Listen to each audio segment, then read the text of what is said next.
मिथुन राशि वाले बंधु, आप सभी का बहुत बहुत स्वागत है, हृदय से अभिनंदन है मिथुन राशि भिंड यूट्यूब चैनल में। तो मिथुन राशि वालों, जरा ध्यान से सुनिए। आने वाले 3 से 5 दिन आपके जीवन में बेहद महत्वपूर्ण है। कुछ बेहद ही शुभ घटनाएं आपके जीवन में घटित होने वाली हैं। ऐसे में आपको 2 से 3 बड़ी सावधानियां रखनी है, जिसमें सबसे बड़ी सावधानी यह है कि अपने मुंह पर ताला लगा लेना है। एक भी शब्द किसी से इस विषय में नहीं बोलना है, चाहे वह आपका कितना ही वफादार, कितना ही नजदीकी रिश्तेदार ही क्यों ना हो। अपने आप से भी नहीं बोलना है उस बात को बार बार। क्या होगा अगर आप बोलेंगे तो? कौन सी है वो घटना जिनके विषय में आपको नहीं बोलना है और किस प्रकार आपके जीवन को ये घटनाएं प्रभावित करेंगी? एक दो नहीं, 3 घटनाएं हैं। किस प्रकार ये आपके जीवन को प्रभावित करेंगी? पॉजिटिव परिणाम आएंगे तो कितने अच्छे आएंगे, आप उनका लाभ कैसे ले पाएंगे? सारी बातें आपको विस्तार से इस कार्यक्रम में हम आपको बताएंगे। लेकिन बंधुओं, चीजें बताने में और उनके काम करने में अंतर केवल इतना रह जाता है कि आप उन चीजों को समझते हो तो खूब अच्छी तरीके से हो, जीवन में नहीं उतारते। बहुत सारे लोग तो हमसे ये कहते हैं कि गुरुजी, उपाय आपने बताया, हमने किया, लेकिन जब हम उनसे पूछते हैं कि किस प्रकार किया, तो उपाय की पूरी विधि भी नहीं बता पाते हैं। यानी आधा अधूरा उल्टा सीधा उपाय कर लिया। हमारे द्वारा बताई गई बातों को पूरा सुना ही नहीं, आधी अधूरी बातें सुनी और उन्हें आधे अधूरे तरीके से जीवन में उतारा। बाद में फिर तकलीफ आ गई, दुख आ गया, कष्ट आ गया, उपाय ने भी काम नहीं किया, तो कहते हैं कि गुरुजी कुछ भी काम किया नहीं। कैसे काम करेगा? सब कुछ तो आपके ऊपर ही आधारित है। केंद्र में तो आप ही हैं, धुरी तो आप ही हैं, आपको ही सब करना है। हमारा काम है आपको बताना। हर एक व्यक्ति जो आपका शुभ चाहता है, आपके शुभचिंतक है, वह आपको बताएगा ही। चलना तो आपको ही पड़ेगा, यात्रा आपकी है, जीवन आपका है। तो कहने का मतलब यह है कि जो बातें अब हम आपको इस कार्यक्रम में बताने जा रहे हैं, वे आपके आने वाले जीवन में बहुत बड़ा प्रभाव रखने वाली हैं। अगर आपने इसका लाभ ले लिया, खास तौर से हम आपको बता दें कि 23 नवंबर तक जो स्थिति बनेगी वह बेहद ही शुभ है। यहां पर 3 तरह से आपके जीवन में शुभ घटनाओं का आगमन है, लेकिन आपकी ही गलती, आपकी ही भूल चूक की कीमत आप चुकाएंगे, तो उसके विषय में भी आपको बताएंगे। लेकिन इन सब से कहीं बढ़कर आपको हम बताएंगे 3 ऐसे महत्वपूर्ण उपाय जो इस विशेष ग्रह परिवर्तन, ग्रह गोचर के समय पर आपकी मांग है, यानी समय की मांग है। तो इन उपायों को आप जरूर कर लेना, एक एक बार करने हैं, ज्यादा नहीं। इतने से होगा ये कि सूर्य का जो राशि परिवर्तन है, इसका आपको पूरा लाभ मिल जाएगा। सूर्य, बुध और मंगल तीनों एक साथ बैठे हैं, तीनों ही मित्र है। बहुत ही ज्यादा अच्छे परिणाम आपको प्राप्त हो जाएंगे। अचानक से जीवन में गति आ जाएगी, जैसे ब्रेक लगी हुई गाड़ी में एकदम से किसी ने एक्सीलेटर दबा दिया हो, एकदम से गाड़ी भागनी शुरू हो जाएगी जीवन की। जी हाँ, बहुत बड़ा प्रभाव दिखेगा। बस चीजों को समझ लेना, बातों को समझ लेना, जीवन में उतार लेना। ठीक है, पूरी बात आपने समझ ली। यहां तक कार्यक्रम बेहद महत्वपूर्ण है, बिल्कुल भी इसे मिस नहीं करना है। एक एक पल, एक एक सेकेंड इस कार्यक्रम का आपके जीवन में महत्वपूर्ण योगदान निभाएगा। बस इसे जीवन में उतारना है। ठीक है, तो चलिए बंधुओं, कार्यक्रम को शुरू करते हैं। महामाई को याद करते हुए कमेंट बॉक्स में पूरे भक्ति भाव के साथ लिख डालिए, जिनकी इच्छा के बिना इस ब्रह्मांड में एक पत्ता भी नहीं हिलता है, ऐसी महामाई हमारी माँ बगलामुखी को याद करते हुए कमेंट बॉक्स में भक्ति भाव के साथ लिख डालिए, जय माँ बगलामुखी, कृपा करो। महामाई निश्चित तौर पर आपके ऊपर कृपा करेंगी, हमें पूर्ण विश्वास है। कृपा कर ही दी है, तभी ये कार्यक्रम आपके पास आया है, माई का प्रसाद बनकर। माँ के लिए यदि भाव और गहरा है तो कमेंट बॉक्स में ये भी लिखिए कि मैं भी माई के परिवार का हिस्सा हूं। चाहे माँ बगला हूं, चाहे माँ भद्रकाली हूं, दोनों एक ही हैं, माँ के ही स्वरूप है। अलग अलग वस्त्र पहने हैं, अलग अलग रूप दिखते हैं, लेकिन माँ एक ही है, माँ शक्ति, आदि शक्ति। ठीक है, तो भ्रमित ना होना, कंफ्यूज ना होना कि गुरुजी ने माँ बगलामुखी कह दिया, माँ भद्रकाली नहीं बोला। कुछ लोग ये भी बोल देते हैं। भेद नहीं करना है, कंफ्यूज नहीं होना है। दोनों ही हमारी माँ है, दोनों ही एक ही है। ठीक है, तो ये चीज यहां पर क्लियर हो गई आपको। आपने लिख दिया कमेंट में कि मैं भी माई के परिवार का हिस्सा हूं।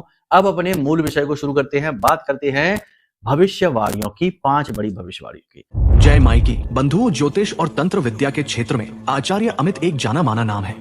पूज्य गुरुदेव के साधनाओं और ज्योतिष विद्या के अनुभव बेहद दिव्य है। जी हाँ, पूज्य गुरुदेव ने जिसकी भी कुंडली का विश्लेषण किया और कुंडली के अनुसार उसे सटीक उपाय व महामाई माँ बगलामुखी की विशेष कृपा दी, उसके जीवन में सकारात्मक बदलाव तो आ ही है। फिर चाहे समस्या कितनी ही कठिन क्यों ना हो, समाधान तो अवश्य हुआ है। अब ऐसे में यदि आप भी अपने जीवन की किसी बड़ी समस्या से जूझ रहे हैं, जैसे कि कर्जा बढ़ता ही जा रहा है, काम धंधा और व्यापार सब रुक चुका है, रिश्ते नातों में तनाव हद से ज्यादा बढ़ गया है, पूरा जीवन ही नकारात्मकताओं से भर गया है, तो ऐसे में यही सही समय है जब आप श्रेष्ठ गुरु से मार्गदर्शन प्राप्त करें और जीवन के अंधकार को समाप्त कर दिव्य प्रकाश की ओर कदम बढ़ाएं। वीडियो में दिए गए नंबरों पर तुरंत संपर्क करिए और अपनी कुंडली का विश्लेषण व समाधान पूज्य गुरुदेव के द्वारा करवा लीजिए। देर ना करें, आपके देवी देवताओं के आशीर्वाद से ये मौका खुद चलकर आपके पास आया है, इसे गंवाना नहीं है। अभी फोन करें और गुरुदेव से मार्गदर्शन प्राप्त करें। महामाई आपका कल्याण करें। धन्यवाद। पहली भविष्यवाणी ध्यान से सुनो। सरकारी काम रुके होंगे, बन जाएंगे, काम शुरू हो जाएगा, गति आ जाएगी। ठीक है, कोई भी आपका विवाद है, किसी भी प्रकार का आपका कोई ऐसा उलझन है जो बात बन नहीं रही थी, कोई भी काम था जो अटका पड़ा था, उसमें गति आ जाएगी, काम बनने लगेगा। सरकारी विवाद है, सरकार की तरफ से कोई राहत चाहिए, लोन चाहिए, किसी प्रकार की कोई डील है, कोई बिजनेस है, कोई एग्रीमेंट है, वहां पर गति आ जाएगी। लेकिन एक चीज याद रखना कि चंद्रमा के ऊपर शनि की गति है। चंद्रमा की बात फिर से हम करेंगे, पिछले कार्यक्रमों में भी करी है, फिर से करेंगे। चंद्रमा के ऊपर शनि की दृष्टि है, तो ये विष हो जाता है, दृष्टिगत विष दोष है। तो विष दोष जो बन रहा है दृष्टिगत, ये अवरोध कारक बनेगा। बनते बनते बात बिगड़ सकती है, बनते बनते बात बिगड़ेगी। कोई भी चीज, कोई भी शुभ घटना जीवन में घटित हो, बिजनेस में प्रॉफिट आना शुरू हो गया, किसी ने सहयोग कर दिया, सरकार की तरफ से राहत मिल गई, नौकरी लगने वाली है या नौकरी लग चुकी है, विवाह तय हो गया है, कोई भी शुभ घटना जीवन में घटित हो, इसका कारक सूर्य बनेगा। ठीक है, लेकिन सूर्य तो बनेगा, लेकिन चंद्रमा को भी इग्नोर नहीं करना है। यानी अचानक से विष जरूर फैलेगा, क्योंकि विष दोष है, तो विष जरूर फैलेगा। तो इस विष का आप अवरोध कैसे करेंगे, इसे आप रोकेंगे कैसे? तो एक ही तरीका है। पहला तरीका यह है कि मौन रहिए। जो भी बात जब तक आपको पुख्ता ना हो जाए, श्योर ना हो जाए, वो कहावत कही जाती है ना हमारे यहाँ की, पैसा वो जो जेब में आ जाए। ये नहीं कि हमारा पैसा यहां से इतना आना है, इससे इतना मिलना है, अभी थोड़ी देर में दे जाएगा, ये होगा वो होगा, नहीं। जो जेब में आ गया वही धन है, बाकी सब बेकार। ऐसे ही काम जो पूरे तरीके से बन चुका, उस पर सील लग गई, पक्का हो गया कि हाँ भैया काम निश्चित हो चुका है, अब कुछ नहीं बिगड़ेगा, फिर बता दो। बताने की जरूरत ही नहीं, खुद ही दिख जाएगा। नौकरी लग गई तो क्या दिखेगी नहीं लोगों को, विवाह हो गया तो क्या दिखेगा नहीं लोगों को। पहले से नहीं बताकर काम खराब कर लोगे, पहली गलती ये। दूसरा, आपको एक उपाय करना रहेगा, ध्यान से सुनिए, उपाय को भूल चूक नहीं करना। ठीक है, आपको 8 मुट्ठी उड़द की दाल लेनी है, काले रंग के कपड़े में इसे भर लेना है, पोटली बना लेनी है, काले रंग के धागे से लपेट लेना। ठीक है, यहां तक क्लियर है। एक सीसी ले लेना, कोई भी सीसी ले लेना, प्लास्टिक की ले लेना, कोई भी ले लेना, उसमें सरसों का तेल थोड़ा सा, या फिर कटोरी स्टील की ले लेना, उसमें सरसों का तेल। ये जो पोटली आपने बनाई है, इसे अपने सिर से 8 बार उल्टा उसार देना है, 8 बार उल्टा उसारना है। ठीक है, अब आपने ये तेल लिया और ये पोटली ली और इसे जाकर मंदिर में दान कर दो। किसी भी मंदिर में चले जाओ, भोलेनाथ के मंदिर, हनुमान जी के मंदिर, देवी के मंदिर, किसी भी मंदिर चले जाओ, कोई फर्क नहीं पड़ता है, मंदिर में जाकर दान कर दो। अब कोई कहेगा कि मंदिर में लेते नहीं है लोग, तो क्या करें? क्योंकि बहुत सी जगह ऐसा होता है, क्योंकि देखो धर्म के जो स्थान है आज के समय में, यहाँ पर भी कुबुद्धि, कम बुद्धि के लोग, अल्पज्ञानी लोग बैठे हुए हैं। अब देखो, कहने की नहीं होती है बातें, बताने की नहीं होती है। बहुत से लोग हमसे कहते हैं कि गुरुजी हमने इस मंदिर में जाए, बहुत अनुष्ठान करवा दिया, 50,000 रुपए वाला अनुष्ठान कराया, 1 लाख रुपए का अनुष्ठान करवा दिया, लेकिन कुछ भी नहीं हुआ जीवन में। अब आप सोचो कि अनुष्ठान जिसने किया, क्या अनुष्ठान करने का सामर्थ्य उसके पास है? कोई भी अनुष्ठान किसी के जीवन में हित लाने के लिए किया गया अनुष्ठान, मतलब कि उसके कर्म के बंधनों को काटने का बल आपने उत्पन्न किया मंत्र की शक्ति से। लेकिन क्या आपने वो मंत्र सिद्ध किया है? क्या आपके अंदर उस मंत्र को संभालने की शक्ति है? उस मंत्र की गरिमा आप संभाल पाएंगे, रख पाएंगे, मान रख पाएंगे? नहीं। आपने बिजनेस के तौर पर ले लिया, 2-4 पुजारी पंडे बिठा लिए और हवन कर लिया और 50,000 रुपए ले लिए। सामने वाले का तो कोई फायदा ही नहीं हुआ, उसको तो लाभ ही नहीं मिला। तो ये पद्धतियां बदल गई हैं आजकल, जो है ना, ये चीजों में भी घोटाले होने लगे हैं। तो अब ऐसे ही मूर्ख जो लोग हैं, जो मंदिरों में बैठ गए पुजारी पंडे बनकर, ये नहीं समझते कि ये किसी की समस्या का समाधान है, उपाय है। वो इसे भी टोना टोटका समझ लेते हैं, पढ़े नहीं है, लिखे नहीं है, जानते नहीं है। तो वहां पर वो निषेध करते, वो कहते हम नहीं लेंगे ये दाल, हम नहीं लेंगे ये तेल। तो फिर उसका क्या समाधान? इसका समाधान ये है कि फिर आप इसे बहते हुए जल में प्रवाहित कर दो, यही समाधान है। ठीक है, तो यहाँ पर इस क्रिया को आपको इस तरह से करना है। हमने सारा विधि विधान आपको समझा दिया है, शुरू से लेके अंत तक। इसे एक बार जरूर कर लेंगे। इससे क्या होगा कि विष नहीं फैलेगा, जो विष दोष का विष है ये नहीं फैलेगा। जैसा नाम है वैसा ही काम है, ये याद रखना। जिस दोष का जैसा नाम है वैसा ही उसका काम है। अब एक चीज और बता दें कि कुछ लोगों की कुंडली में, जन्म पत्री में ही विष दोष बना है। जी हाँ, बहुत सारे लोग ऐसे हैं जिनकी कुंडली में शनि और चंद्र एक साथ बैठे हैं या चंद्र शनि सप्तक दृष्टि में बैठे हुए हैं, आमने सामने बैठे हुए हैं, तो इस स्थिति में उनके जीवन में जो समस्याएं हैं उनका अंत नहीं होगा। और ये जो स्थिति बन रही है सूर्य, बुध और मंगल की, इसका भी उनको लाभ प्राप्त नहीं होगा, क्योंकि उनके जीवन में तो लंबे समय से विष फैला हुआ है। वो इस उपाय को कर भी लेंगे तब भी उन्हें लाभ प्राप्त नहीं होगा। अब ऐसा कैसे कि भाई गुरुजी ये ऐसा कैसे हो गया कि उपाय से भी लाभ? देखो क्या होता है कि कोई भी दोष जब लंबे समय तक जीवन में ठहरता है तो वह नेगेटिविटी को भी तो इकट्ठा कर रहा है। जैसे कि कोई रोग शरीर में लंबे समय तक ठहर जाए तो वह कमजोरी को एकत्रित कर देता है। अब आप स्वस्थ हो भी गए तब भी कमजोरी तो नहीं जा रही, और जब तक कमजोरी है तब तक पुनः बीमार होने का खतरा भी है ना? आप समझते हैं ये बात? ऐसा ही है ऊर्जाओं के क्षेत्र में। तो जो आपका भाव शरीर है, ऊर्जा स्वरूप है, वह भी रोगी हो जाता है। इसका रोग मिटाने के लिए क्या करें? 2 काम करिए। पहले कुंडली का आकलन करा लो, जिससे कुंडली का दोष पता लग जाए कि भाई क्या दोष है, विष दोष है, चांडाल है, अंगारक है, या फिर बुध का राहु का एक साथ बैठकर आपके जीवन को खराब कर रहा है, धोखे दिलवा रहा है। कई सारे योग हैं जो कि जीवन में नुकसान दिलवाते हैं, हमेशा कष्ट दिलाते हैं। वो मिल जाए, अब उसका उपाय मिल गया, वो आप करें। इसी के साथ साथ आप यह जो महारक्षा कवच है, देखो ये महारक्षा कवच क्या काम करेगा? ये महारक्षा कवच आपके जीवन में जो नेगेटिविटी इकट्ठी हुई है, उस दोष की वजह से, पाप ग्रह योग की वजह से, उस नेगेटिविटी को चुटकियों में समाप्त कर देगी। क्योंकि ये महारक्षा कवच ब्रह्मास्त्र विद्या मां बगलामुखी के नाम से बना है, उनके सिद्ध मंत्रों से जागृत है, अभिमंत्रित है, हमारी आराध्य देवी हैं, और हमारी जीवन भर की साधना का फल बल इसमें समाहित है। तो ये आप अपने जीवन में लेकर आइए, कुंडली का आकलन करा लीजिए। ये दोनों मार्ग अगर आप चलते हैं तो ये जो इस समय पर ग्रह दशाएं बन रही हैं या भविष्य में भी शुभ ग्रह योग बनेंगे, उनका लाभ आप उठाते रहेंगे। वरना ग्रह के योग बनते बिगड़ते रहेंगे, शुभ का लाभ तो नहीं मिलेगा लेकिन अशुभ का अलाभ यानी नुकसान जरूर मिल जाएगा। जी हाँ, क्योंकि ग्रह की कमजोरी है, कुंडली में आपके दोष है। ठीक है, ये चीज क्लियर है यहाँ पर। अब 3 बातें हैं जिन्हें आपको ध्यान देना है। पहला, व्यापार में किसी प्रकार की उन्नति हो सकती है, कोई नई डील मिल सकती है, किसी प्रकार की अपॉर्चुनिटी आपको मिल सकती है, इन्वेस्टमेंट मिल सकता है, पैसा मिल सकता है, लोन वगैरह मिल सकता है। व्यापार में आप बड़ा बदलाव भी करने का प्रयास करेंगे, आप कर सकते हैं। 16 तारीख के बाद आप आराम से प्रयास करिए, सफल होंगे आपके प्रयास। ठीक है, प्रॉपर्टी के बिजनेस फलीभूत होंगे, कपड़े के बिजनेस फलीभूत होंगे, कंसल्टेंसी के बिजनेस, जो कमीशन के बिजनेस है वो खूब अच्छे चलेंगे, गल्ले व्यापार बहुत अच्छे चलेंगे, होटल वगैरह बढ़िया चलेंगे, कोई समस्या नहीं रहेगी। ठीक है, यानी बिजनेस में अपॉर्चुनिटी मिलेंगी, बिजनेस में आप बदलाव करेंगे, साइड इनकम जनरेट करने की आप कोशिश करेंगे, उसमें आप कामयाब भी हो जाएंगे। व्यापारिक क्षेत्र में बदलाव आप करेंगे, लेकिन कंस्ट्रक्शन का काम नहीं करना, तोड़ फोड़ का काम नहीं करवाना है, कोई बड़ा फेरबदल जो व्यापार का जो स्थल है वहां पर नहीं करना है, अभी उसके लिए आप रुक जाना। ठीक है, बाकी आप जो बदलाव करना चाहते हैं, ऑफिस में इधर उधर परिवर्तन करना चाहते हैं, कोई नया काम स्टार्ट करना चाहते हैं, वो आप करिए, उसमें आपको लाभ मिलेंगे। अब सबसे बड़ी बात यहाँ पर, जो बेरोजगार बैठे हैं उन्हें रोजगार मिलेंगे, यानी रोजगार के पूर्ण अवसर प्राप्त होंगे, क्योंकि भाई सूर्य तो मजबूत स्थिति में आ गया, मित्र ग्रहों के साथ आ गया, तो यहाँ पर लाभ मिलने शुरू हो जाएंगे, नौकरी लग जाएगी। जिनका विवाह नहीं हो रहा है उनका विवाह स्थिर हो जाएगा, विवाह के पूर्ण अवसर बनेंगे, विवाह तय हो जाएगा। अब ये जो शुभ घटनाएं जीवन में घटित होंगी, धन का आगमन होगा, नौकरी लगेगी, व्यवसाय अच्छा चलेगा, सब कुछ होगा। ये सब कुछ होगा एक ही कंडीशन पर कि आपकी जन्मपत्री में भी ग्रहों की स्थिति अच्छी होनी चाहिए। नहीं तो फिर आप कहेंगे कि गुरुजी आपने जो बताया ऐसा कुछ तो हुआ नहीं जीवन में, सब कुछ तो हमारे उल्टा पुल्टा हो रहा है।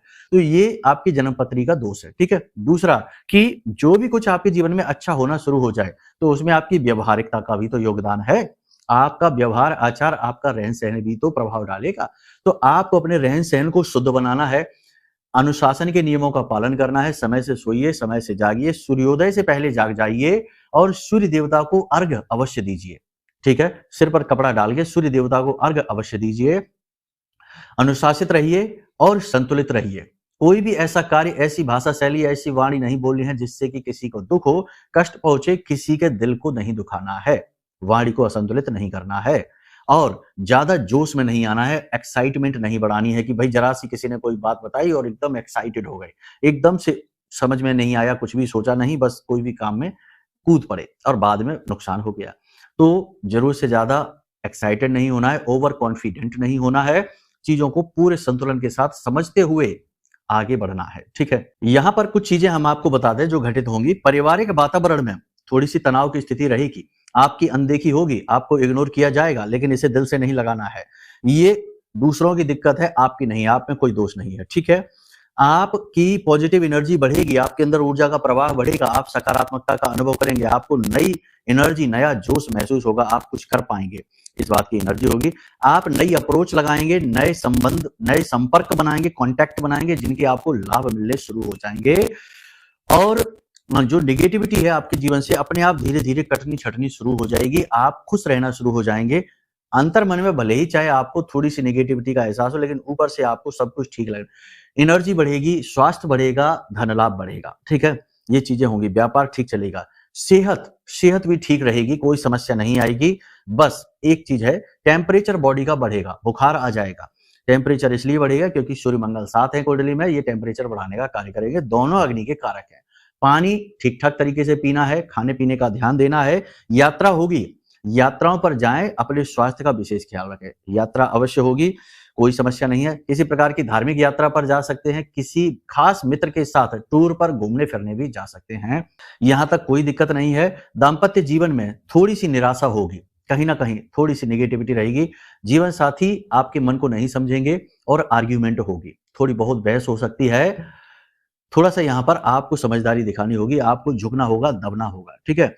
जीवन साथी, अब लव लाइफ यानी प्रेमी जीवन की बात करें तो नए प्रेम संबंध बनेंगे, लेकिन वहाँ पर धोखा होगा और अब सबसे बड़ी बात यहाँ पर हम आपको बता दें कि आपका चरित्र का हनन होने की संभावना है, तो अपने ऊपर नियंत्रण आप रखें, सोच समझकर इस तरह के प्रस्ताव में आगे बढ़ें। दूसरा कि प्रेमी यानी प्रेमी जीवन में आपका जो लव पार्टनर है, वो आपकी अनसुनी करता दिखाई देगा, वो भी आपके साथ सहमत नहीं होगा, यानी वहाँ पर भी थोड़ी-सी प्रॉब्लम रहेगी। ईगो की समस्या आपके अंदर आ सकती है, यानी कि आप छोटी-छोटी बातों को दिल से लगाकर खुद ही अपने रिश्ते को खराब करते रह सकते हैं। सेहत की हमने आपको बता ही दिया कि कोई बड़ी परेशानी नहीं है, फिर भी अपने खान-पान का ख्याल रखिए, योग, प्राणायाम, अध्यात्म अवश्य करिए। किसी का मजदूर का अपमान नहीं करना है, किसी मजदूर का निम्न वर्ग के कर्मचारियों का हक नहीं मारना है। हालाँकि आपके जो निम्न वर्ग के कर्मचारी हैं, वो आपको परेशान अवश्य करेंगे, लेकिन आपको वहाँ पर अपने ऊपर नियंत्रण रखना है। मशीनरी से टूट-फूट हो सकती है, कोई कीमती सामान आपका खो सकता है, इलेक्ट्रॉनिक सामान आपका खो सकता है, टूट-फूट इसमें हो सकती है, थोड़ा संभल के रहना है। और पेपर वर्क यानी कि जो डॉक्यूमेंट साइन कर रहे हैं, पेपर वर्क का जो काम कर रहे हैं, थोड़ा-सा यहाँ पर आप अलर्ट रहिए, सतर्क रहिए, तो ही आप बचेंगे, वरना किसी प्रकार का फ्रॉड भी आपके साथ हो सकता है। आप अपने रसोई घर के लिए नए बर्तन खरीद सकते हैं और अपने घर को सौंदर्य प्रसाधनों का कोई चीज़ ला सकते हैं, सजावटी सामान घर के लिए आप खरीद सकते हैं। अपनी सुख-सुविधाओं को बढ़ाने के लिए आप कोई खरीद कर सकते हैं, कोई सामान, महँगा सामान खरीद सकते हैं। अपने जो धन का जो आगमन है, जो फ्लो है, उसको बैलेंस बनाने की कोशिश करें, फिज़ूल खर्ची में ना जाएँ, इस चीज़ का आप ख्याल रखिए। कहीं न कहीं मन में थोड़ी बहुत जीवन के प्रति उदासीनता, नकारात्मकता आपके जीवन में, आपके मन में घर करेगी। क्योंकि देखो, आपने जीवन में बहुत कुछ देखा है, बहुत सारी खींचतान, बहुत सारी जीवन के संघर्ष आपने देखे हैं, बहुत आपने जीवन में युद्ध किए हैं। तो आप कहीं न कहीं इन सब चीज़ों से अब थके हुए महसूस करेंगे, कहीं न कहीं हारे हुए महसूस करेंगे, कहीं न कहीं आपको जीवन की निरर्थकता स्पष्ट तौर पर दिखाई देगी। रिश्ते नातों का खोखलापन स्पष्ट तौर पर दिखाई देगा। तो इससे थोड़ी-सी हताशा मन में आएगी, उदासीनता मन में घर करेगी। खैर कोई बात नहीं है, आप अपने स्वयं के गुरु बनेंगे, अपने आप को समझा पाएँगे। धर्म से आपको जुड़ना है, आपकी सफलता का मार्ग धर्म के रास्ते पर ही है। तो धर्म के रास्ते पर चलेंगे तो आपको शांति, सुख और सफलता तीनों मिलेंगी, ठीक है? थोड़ा बहुत हम आपको बता दें कि आप मंदिर में जाकर दान करने की कोशिश करें, यानी कि मंदिर में जाएँ, दान पात्र में जो आपकी क्षमता है, सामर्थ्य है, उसके अनुसार कुछ धनराशि दान अवश्य करें, डोनेट अवश्य करें। अब सबसे बड़ी बात, उपाय और क्रियाएँ। देखो, हम आपको बता दें, दीपदान एक ऐसी क्रिया है जिससे देवता प्रसन्न होते हैं और इस समय अग्नि आपके जीवन में प्रज्वलित हो रही है। शुभ अग्नि है, नचिकेता अग्नि है, सूर्य और मंगल की। तो इसका आपको लाभ लेना है। तो आपको क्या करना है कि आपके आस-पास जो भी मंदिर हो, उस मंदिर में आपको 3 दिए लेकर जाने हैं। एक दीपक आप मंदिर के दरवाजे पर जलाएँगे, दरवाजे पर बाईं ओर जलाएँगे। जब आप प्रवेश करेंगे तो बाएं हाथ की तरफ उस दीपक को रख देंगे, बीचों-बीच नहीं। दूसरा दीपक आप जो मंदिर में वहाँ पर यज्ञ वेदी है, हवन वेदी है, वहाँ पर आप जलाएँगे और तीसरा दीपक आप भगवान के सामने जलाएँगे। किसी भी मंदिर आप जा सकते हैं, चाहे हनुमान जी, चाहे शंकर जी, चाहे माँ हो, किसी के भी मंदिर आप चले जाइए, कोई फ़र्क नहीं पड़ता। लेकिन ये 3 दीपक आपको वहां देने हैं और वहां पर बैठकर आपको जिस भी भगवान के स्वरूप में आपकी आस्था है, जो भी आपके आराध्य देव हैं, उनका आपको थोड़ा-सा जाप करना है, ध्यान करना है। जैसे हनुमान जी हैं तो हनुमान चालीसा करना है और कोशिश करें कि आप 11 हनुमान चालीसा पाठ कर लें, अंत में बजरंग बाण कर लें। और यदि हनुमान जी हैं तो 11 माला पंचाक्षरी मंत्र का जाप कर लें, ओम नमः शिवाय, इस मंत्र का। इसी प्रकार दुर्गे माँ है तो दुर्गा चालीसा कर लें। मंत्र ना करें, क्योंकि शक्ति के मंत्र उच्चारण नहीं करना है आपको, क्योंकि वो जो है साधना मंत्र होते हैं। वो गुरु के द्वारा प्राप्त हो तो ज़्यादा बेहतर होते हैं, क्योंकि उनमें बहुत शक्ति होती है। तो वो आपको विचलित कर देंगे। तो ऐसा नहीं, बहुत से लोग नवाड़ मंत्र का जाप करने लगते हैं, बहुत से लोग माँ बगलामुखी मंत्र का यूँ ही अपने मन से उठाकर, जो हमारी आराध्य देवी है, अपने मन से उठाकर उनका जाप करने लगते हैं। तो ये स्थिति तो उनके लिए और खतरनाक है और मन में दुविधा, नेगेटिविटी आ जाती, परेशान होने लगते हैं, संभल नहीं पाते हैं।